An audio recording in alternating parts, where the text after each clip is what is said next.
A paz do Senhor a todos. Estamos dando continuidade ao quarto trimestre de 2021, cujo tema é o Apóstolo Paulo, lições da vida e ministério do apóstolo dos gentios para a Igreja de Cristo. Hoje abordaremos a lição de número 6, que tem por título Paulo no poder do Espírito. Nesta lição, veremos que Paulo pregou a Cristo como deve ser pregado, no poder do Espírito Santo. Veremos como ele ensinou aos discípulos em Éfeso sobre a plenitude do Espírito Santo e de onde veio o conhecimento de Paulo sobre o Espírito Santo. Então, esta é a lição 6, Paulo no poder do Espírito. Convido a você, meu irmão, minha irmã, fique até o final deste vídeo para juntos aprendermos, não é? Quem ainda não me conhece, eu sou Jonas Dias e sejam bem-vindos ao canal Eu Amo a Escola Dominical. Agradeço a você que já se inscreveu, né? E os que se inscreveram durante a semana, sejam todos bem-vindos. E você que está chegando aqui agora, também seja muito bem-vindo, tá certo? Se você ainda não é inscrito, inscreva-se neste canal para acompanhar este trimestre junto conosco. Oferecemos o melhor para que você compreenda a lição ministrada. Então, desde já incluo um outro pedido. Qualquer dúvida, sugestão, reclamação, deixe no comentário, porque o meu propósito, o meu desejo, o nosso desejo é que haja compreensão de cada lição. E o textuário diz: impondo-lhes Paulo as mãos, veio sobre eles o Espírito Santo, e falavam línguas e profetizavam. Atos capítulo 19 e o versículo 6. A verdade prática diz: uma vez movidos no poder do Espírito, podemos ser bem-sucedidos na missão de pregar o Evangelho a toda criatura. Nós vamos perceber que o que aconteceu na vida de Paulo, esse ciclo também acontece na vida de cada um de nós. O conhecer Jesus, o aceitar Jesus, através da palavra, onde o Espírito Santo nos convence do pecado, da justiça e do juízo. E depois disso, receber o Espírito Santo e receber o batismo no Espírito Santo. E depois disso, levar o Evangelho de poder, ensinar, como o próprio Jesus diz, ensinar o Evangelho, pregar a palavra. O interessante, teve um trimestre que mencionou um tipo de batismo. Nós geralmente, quando falamos de batismo em águas ou batismo no Espírito Santo. Mas existe um terceiro tipo de batismo, que na verdade é o primeiro batismo pelo qual nós passamos. Perceba bem. Todo batismo tem 3 elementos: o batizador, o ser a ser batizado e o lugar onde ele é batizado. Veja bem. Então, no batismo em águas existe o pastor que batiza, nós, a ovelha, que somos batizadas, e a água onde nós somos batizados, o lugar, não é? No batismo com o Espírito Santo tem o batizador, que é Jesus, o batizado que somos nós, e onde somos batizados, que é no Espírito Santo. Mas antes disso, existe o batismo na igreja. O batizador é o Espírito Santo, que ele nos pega e nos mergulha na igreja, nos mergulha no corpo de Cristo, certo? Quanto a isso, dúvidas, sugestões, reclamações, qual é o trimestre que fala sobre isso, deixe nos comentários, tá certo? Que na próxima lição nós esclareceremos melhor, entraremos em mais detalhes, ok? Próximo slide aqui, tópico 1, pregando a Cristo no poder do Espírito. Veja bem, Paulo se converte. 3 dias depois de sua conversão, Paulo recebeu a plenitude do Espírito Santo. E o que é a plenitude do Espírito Santo? É a experiência que ele teve semelhante aos discípulos no dia de Pentecoste. É o batismo no Espírito Santo. Primeiro teve a sua experiência no novo nascimento, nasceu de novo, em seguida a salvação, e depois ele foi cheio do Espírito Santo. Embora Lucas não vá dizer especificamente que Paulo falou em línguas, quando recebeu o dom do Espírito Santo, é justo admitir que isso realmente aconteceu. O padrão do Novo Testamento nos mostra que a pessoa que recebe a plenitude do Espírito Santo, ela começa a falar em outras línguas. Você pode conferir isso em Atos, capítulo 12, versículo 4. O próprio Paulo testifica de que frequentemente falava em línguas. Você vai lá, 1 Coríntios, capítulo 14, versículo 18, Paulo está dizendo: dou graças ao meu Deus, porque falo mais línguas do que vós todos. Após algum tempo, logo depois de serem comissionados pelo Espírito Santo, a igreja de Antioquia enviou Paulo e Barnabé em sua primeira viagem missionária. Em seguida, o Espírito Santo conduz o apóstolo Paulo a realizar sua segunda viagem missionária. Pois bem, passa a primeira viagem missionária, a segunda viagem missionária, e em seguida o Espírito Santo ele conduz a terceira. Né? Então vem a terceira, e durante essa terceira viagem missionária, Paulo dirigiu-se a Éfeso, objetivando confirmar a igreja local.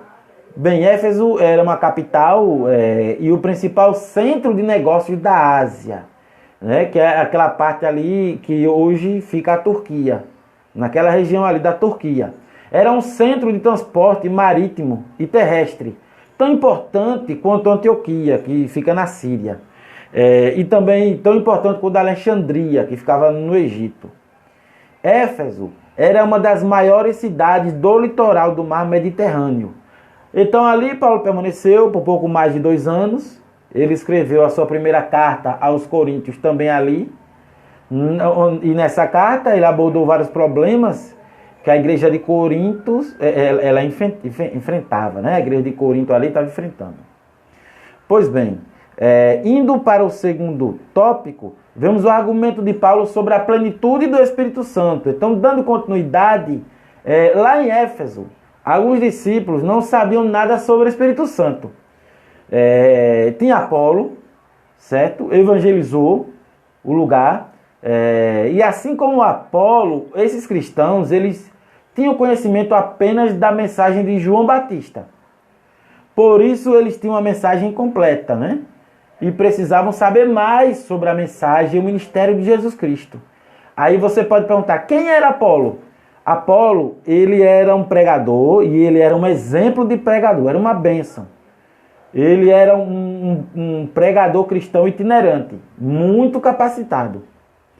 Porém, ele tinha algumas lacunas teológicas, não é? João Batista, ele pregara um evangelho de arrependimento.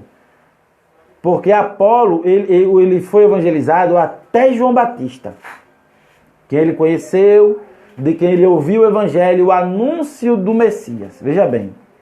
Então, João Batista, como eu falei, ele pregara o batismo de arrependimento. Você pode conferir isso em Lucas, capítulo 3, versículo 3. E Apolo sabia que Jesus ele tinha morrido por nossos pecados. Até ele sabia disso. Não é? Ele encontrava no Antigo Testamento base bíblica e achava, a questão é que ele achava isso suficiente. Não tinha chegado ainda a questão de Jesus viver no crente através da pessoa do Espírito Santo. Então, a doutrina do Espírito Santo não tinha chegado ainda.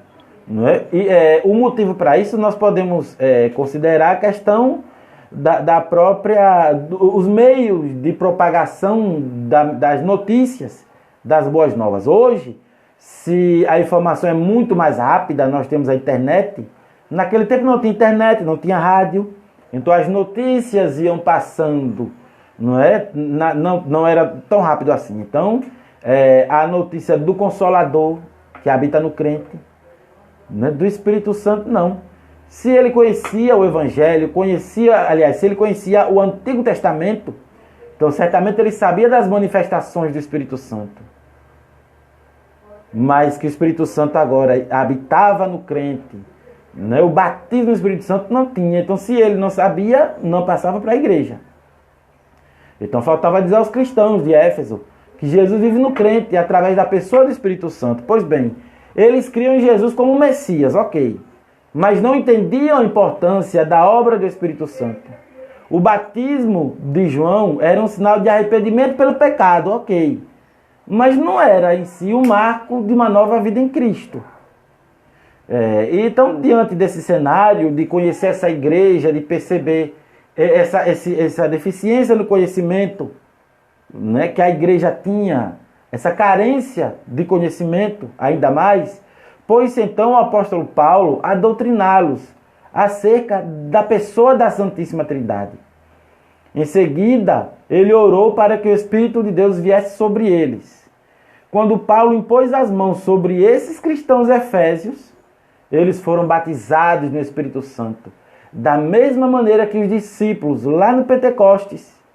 E houve sinais exteriores, visíveis, da presença do Espírito Santo. E quais são esses sinais? Imediatamente eles começaram a falar em línguas estranhas e a profetizar. O mesmo aconteceu quando o Espírito de Deus veio sobre outros gentios. Quando você lê em Atos, capítulo 10, a partir do versículo 45 até o 47, ali nós vemos exemplos, né, de outros gentios. Indo para o tópico 3, a fonte do ensino de Paulo sobre o Espírito Santo aos Efésios. Então, onde Paulo aprendeu? Não é? Então, aqui nós vamos para a lição. O comentarista ele vai dizer que a fonte dele foi a palavra de Deus, foi o conhecimento que ele tinha do Espírito Santo até então. Nos lembremos que Paulo era um fariseu, ele teve um grande conhecimento da Torá. Então o Espírito Santo ele percorre toda a narrativa bíblica, todos os eventos históricos o Espírito Santo ele percorre. Então a presença do Espírito Santo, né? Paulo sabia, ok. Depois o exemplo dos cristãos de Pentecostes, que Paulo também teve o conhecimento, não é? Da descida do Espírito Santo sobre os cristãos ali no dia de Pentecostes. Ele teve conhecimento. E por último ele teve a sua experiência. Ele experimentou. E agora chegava o momento dele compartilhar. Então nós vemos que Paulo, ele pregava com poder. É o Espírito Santo, é a força da igreja. Se nós compararmos, o Espírito Santo é a vida da igreja, né? O Espírito Santo é o dom que Deus nos dá, o presente, a dádiva que Deus nos dá. Nós podemos até fazer uma breve comparação com as igrejas atuais, a nossa denominação, a Assembleia de Deus. Então, ela foi criada a partir desse evento, né? Então, veja bem, estava lá Gunnar Wingren e Daniel Berg vieram, né? Eles eram suecos, se conheceram nos Estados Unidos, Deus falou com eles, eles vieram para o Brasil, né? Através dessa revelação que Deus deu. E a princípio, eles, como eram batistas, eles foram congregar na Igreja Batista. E lá manifestaram, né, o poder pentecostal, línguas estranhas, dons espirituais. E os crentes da Igreja Batista eram um pouco semelhantes aos crentes de Éfeso, certo? Não vamos dizer, não, isso não quer dizer que os crentes da Igreja Batista não tinham conhecimento do Espírito Santo, não tinham conhecimento de que o Espírito Santo habitava no crente, habitava sim, conheciam. Mas o Pentecostes, o batismo, né, o revestimento de poder, esse conhecimento eles não tinham, o que causou, o que fez com que muitos ali se escandalizassem. A igreja ali, muitos, teve a primeira irmã a ser batizada com o Espírito Santo, a irmã Celina Albuquerque, e desse desentendimento de alguns crentes batistas não aceitarem, houve a ruptura, né?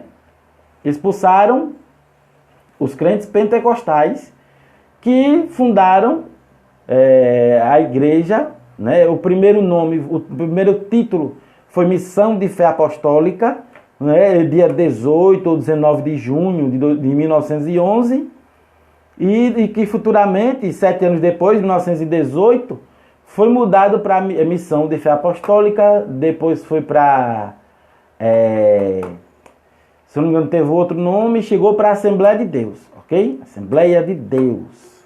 Então, o diferencial, não é? Esse investimento de poder, esse Pentecostes, ele deu um boom no crescimento da igreja de modo geral, e comparando a nossa denominação, também deu um boom, um grande crescimento, sendo hoje a maior igreja evangélica do país. Né? Glória a Deus por tudo.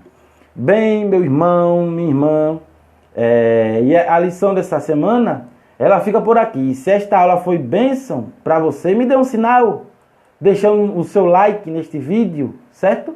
E compartilhe, para que outras pessoas também sejam abençoadas. Quero dizer que esse canal, ele é um sonho antigo meu, que Deus está me dando a oportunidade de concretizar, tá certo? Mais uma vez, é muito importante a opinião de vocês, certo? O que vocês me sugerem para melhorar cada vez a nossa aula. Porque o nosso intuito é que você seja cada vez mais firmado na palavra. A paz do Senhor e até a próxima. Amém.